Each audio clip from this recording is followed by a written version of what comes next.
Écrasante victoire de l'AS Saint-Etienne à Bastia, 4 buts à 0. Les amis, les Verts nous ont sorti une masterclass à Bastia. À l'issue d'un match, il y a vraiment beaucoup de choses à dire. Des très bonnes choses côté stéphanois, des choses qui m'ont profondément agacé côté Bastia. On va en parler évidemment parce que ce que j'ai vu ce soir c'est inacceptable et j'espère qu'il y aura des sanctions qui seront prises à l'encontre du club Bastia parce que ce n'est pas possible que lorsque l'on joue au foot professionnel on puisse assister à de tels actes d'anti-jeu. Je vais en parler évidemment, mais les Verts font une opération incroyable, ils remontent à la 3e place du classement puisque tous les autres résultats nous sont favorables. C'est vraiment un enchaînement de résultats positifs à la fois du côté des Verts mais aussi pour les adversaires. Et les Verts se retrouvent donc maintenant au classement 3e et ils se situent tout près de cette équipe d'Angers qui, elle, n'arrive plus à gagner. Et ça, c'est vraiment très impressionnant puisqu'on est à 2 points d'Angers. On va en parler bien sûr dans quelques instants de ce classement. Mais franchement, les Verts nous ont sorti un super match à Bastia et ça a été très compliqué, les amis. Ça a été très compliqué parce qu'en fait, c'était très bizarre d'ailleurs. C'est que les Verts ont très mal démarré ce match. Des erreurs de concentration de notre défense centrale, battue Binsinka avec Nadé. Briançon était sur le banc, donc vous voyez, hein, visiblement la défense centrale, c'est bien ces deux hommes-là. Mais Battu fait une erreur grossière, il perd le ballon derrière et ça provoque un penalty dans la première minute de jeu. Nadé avait mal démarré également. Et donc, première minute de jeu, penalty pour Bastia. Un penalty imaginaire. Parce que moi, on va parler des Bastiais, notamment de leur capitaine Vincent, le numéro 7, qui a eu des mots très très sévères vis-à-vis de l'arbitre au micro de Beansport à la mi-temps et à la fin du match. Mais Vincent, il oublie aussi que le penalty pour Bastia est complètement pipeau. Mais pipeau de chez pipeau. Voilà, donc penalty pour Bastia dès la première minute de jeu. Et là, l'Arseneur sort le penalty. C'est le tournant du match. C'est le tournant du match. Vraiment, l'Arseneur, dans les résultats de l'AS Saint-Etienne, il est extrêmement important, vous le savez, à la fois sur le côté psychologique parce que c'est un guerrier, mais aussi dans le jeu. Qu'est-ce que vous voulez que je vous dise? Donc il nous sort ce penalty et donc les Verts restent sur ce score de 0-0 et là franchement tout reste possible, même si encore une fois les Verts avaient très mal démarré leur rencontre. Et puis en fait ce qui va se passer, c'est très bizarre parce que le match était relativement équilibré, les Bastiais ne se sont pas montrés très dangereux, mais les Verts vont ouvrir le score de façon un peu bizarre au quart d'heure de jeu. C'est Dylan Chambaud qui va tirer un corner direct, rendez-vous compte. Je ne sais pas depuis combien de temps on n'a pas marqué un corner direct, je ne sais même pas si c'est déjà arrivé une fois pour l'AS Saint-Etienne. Un corner qui était côté gauche des buts gardés par Fabry, le gardien corse. Il frappe, et comme il y a beaucoup de joueurs, en fait le ballon il passe au milieu de tout le monde et il rentre, et ça fait un 0 pour Saint-Etienne à la 16e minute de jeu. Et ça c'est un truc de fou. Et ça nous permet donc, non seulement en arrêtant le penalty, de rester dans le match, mais du coup, c'est nous qui ouvrons le score. Et là, c'est plus du tout la même chose. Après, les Corses ont essayé de pousser, mais en vain, en réalité, ils ne se sont pas montrés extrêmement dangereux vis-à-vis de l'Arsenal. À noter qu'une ou deux fois, on a été pris dans le dos. La défense a été prise dans le dos. Vous savez, un peu comme les anciennes actions où souvent on avait nos défenseurs qui couraient parce qu'on avait un ballon qui nous partait dans le dos et c'était compliqué. Mais là, c'était sans conséquence. Et premier incident du match. Alors, premier incident, c'est quand même le penalty imaginaire, il faut quand même le dire. Mais deuxième incident du match, c'est une occasion pour les Stéphanois avec Sissoko qui se retrouve devant la surface. Il n'a plus qu'à marquer quasiment. C'est le break en fait pour l'AS Saint-Etienne. Et là, il y a un ballon qui arrive sur la pelouse. Un ballon qui arrive de derrière. Un deuxième ballon. Et qui déconcentre les Stéphanois, bien sûr. Donc, un acte d'anti-jeu incroyable. Et derrière, bien sûr, il n'y a pas but. Je reviendrai sur cette attitude. On va faire le déroulé du match. Je reparlerai de ces problèmes-là juste après. Les Verts continuent de pousser. Et là survient la bascule du match. Première bascule, pénalty arrêté par l'Arseneur. Deuxième bascule du match, un pénalty pour Saint-Etienne à la 46e ou 47e minute de jeu. Mboukou part dans le dos de la défense. Il va pour frapper. Il est accroché. Ouais. Si on me dit qu'il n'y a pas pénalty là, c'est peut-être un pénalty limite. On a vu des pénaltys plus flagrants que celui-là. Enfin, il est beaucoup plus flagrant que les Bastiais, franchement. Et en fait, ce qui s'est passé, l'arbitre, dans un premier temps, ne siffle pas pénalty. Et c'est ça qui a rendu fou les Corses, et en particulier le capitaine corse Vincent. C'est-à-dire que dans un premier temps, il ne siffle pas. Il se ravise et il siffle pénalty après. Il se ravise pas une minute après, il se ravise 10 secondes après, 5 secondes après. Et il siffle pénalty pour Saint-Étienne. Juste avant la mi-temps. Si les Verts marquent, le break est fait. C'est plus le même match. Alors, l'analyse que je fais, mais dites-moi si vous êtes d'accord ou pas.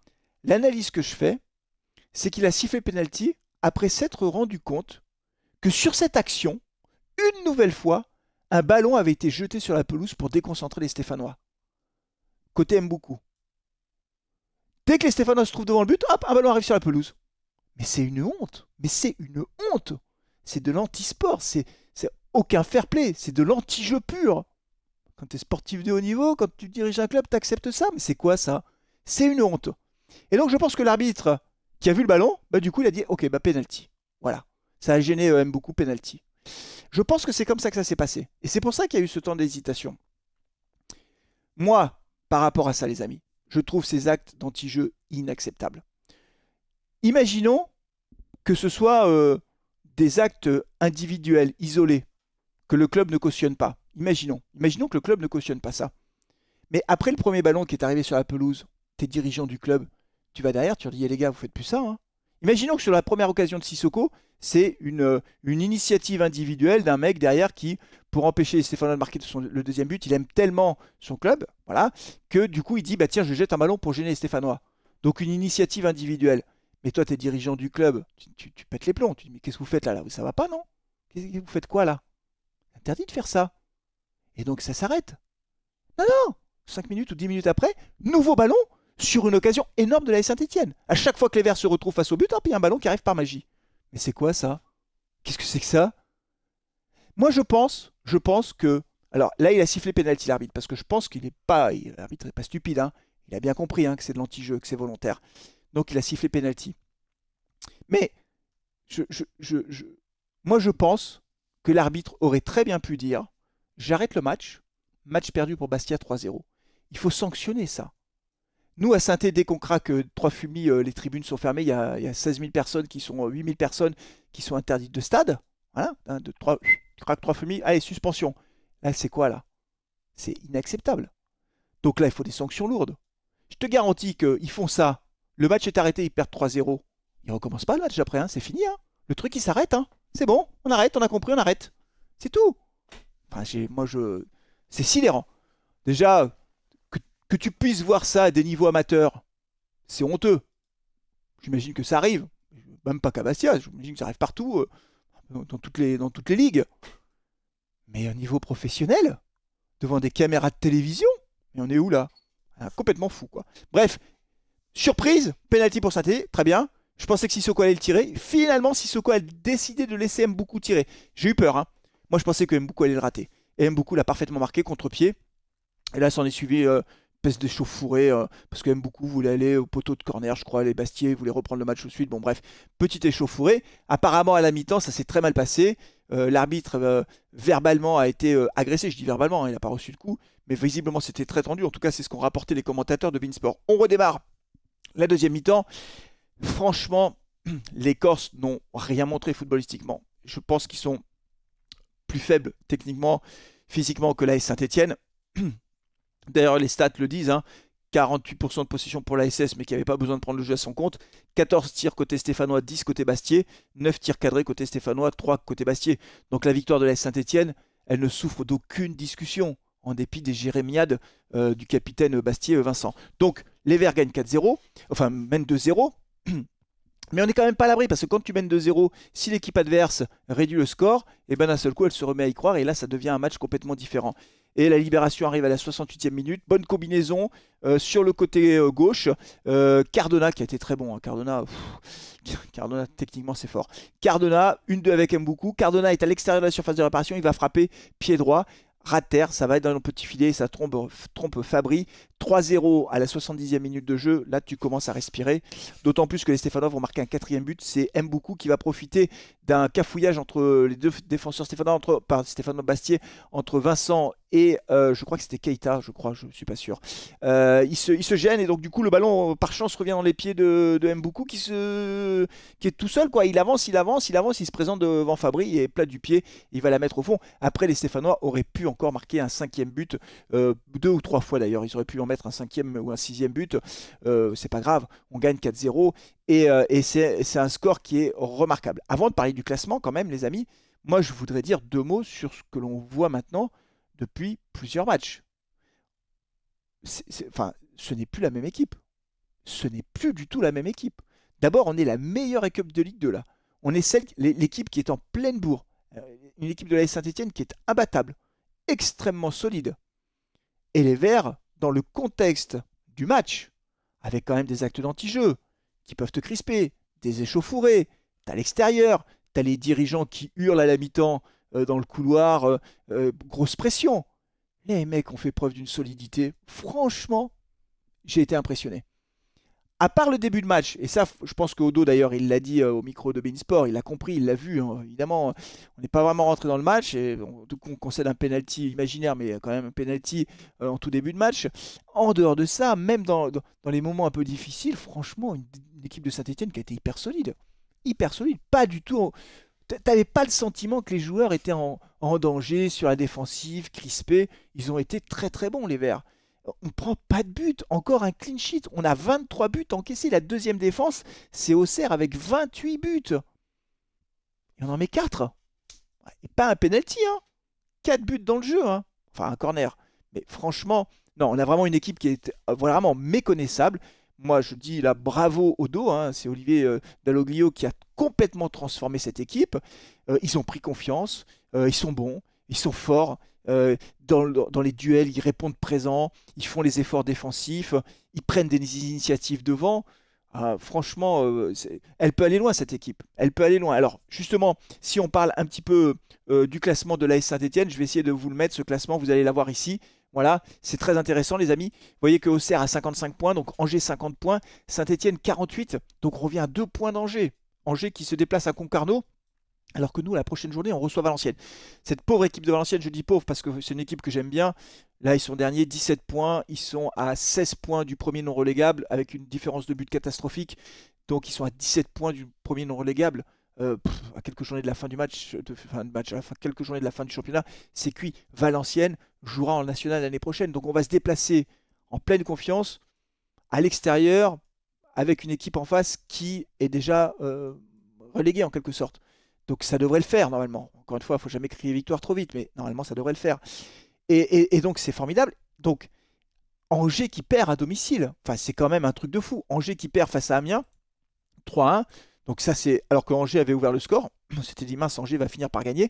Non, non, Angers a perdu à domicile 3-1 face à Amiens qui se repositionne. Et Laval qui perd à domicile face à Dunkerque. Alors Dunkerque nous avait battu chez eux, hein, donc c'est pas une équipe facile.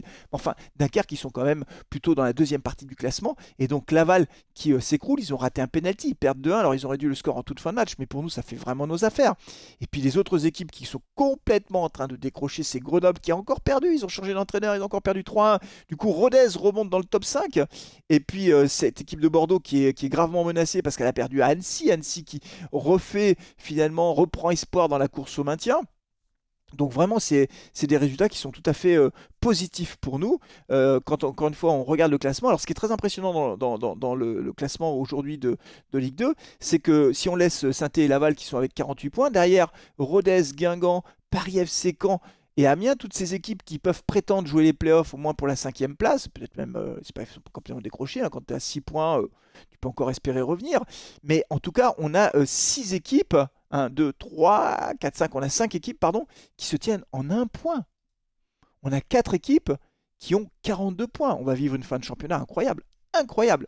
Et dans cette fin de championnat incroyable, on a Auxerre qui gagne, qui a battu Caen, et donc Auxerre qui va continuer, qui va vouloir jouer le titre, et qui à mon avis jusqu'à la fin, tant qu'on n'aura pas le titre assuré, va continuer à vouloir gagner tous ces matchs, parce que c'est quand même un trophée, un titre de champion de France. Moi ça me va bien, je préfère qu'Auxerre gagne tous ces matchs, et nous ce qu'on vise maintenant c'est la 2e place, on va le dire, là ça y est, on peut quand même le dire, le premier... Le 6e, celui qui ne joue pas les playoffs, pour l'instant c'est Guingamp avec 42 points. Donc ils sont 6 points derrière nous. Donc franchement, c'est largement...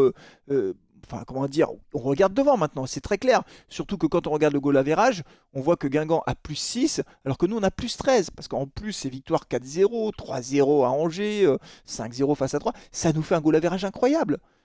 Franchement, c'est génial. Donc, on a été très nombreux en live. Merci beaucoup, les amis. Ça a été super. Et on va vivre cette fin de saison avec beaucoup, beaucoup, beaucoup de passion parce que, ben voilà, on se remet vraiment beaucoup à espérer. Cette équipe dégage une sérénité maintenant qui est impressionnante. C'est dans la tête que ça a basculé, en fait. C'est dans la tête. Odo a remis les têtes à l'endroit. Ah, il a fait des changements, hein.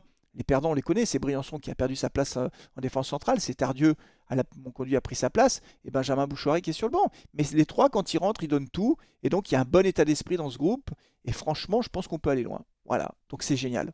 Merci les Verts. On va passer une bonne semaine encore. Voilà, c'est tout pour ce débrief. Je ne sais pas combien de temps il a duré, les amis. Je ne sais pas si vous êtes toujours là d'ailleurs. Si vous êtes toujours là, vous en profitez, vous mettez un like et puis c'est tout.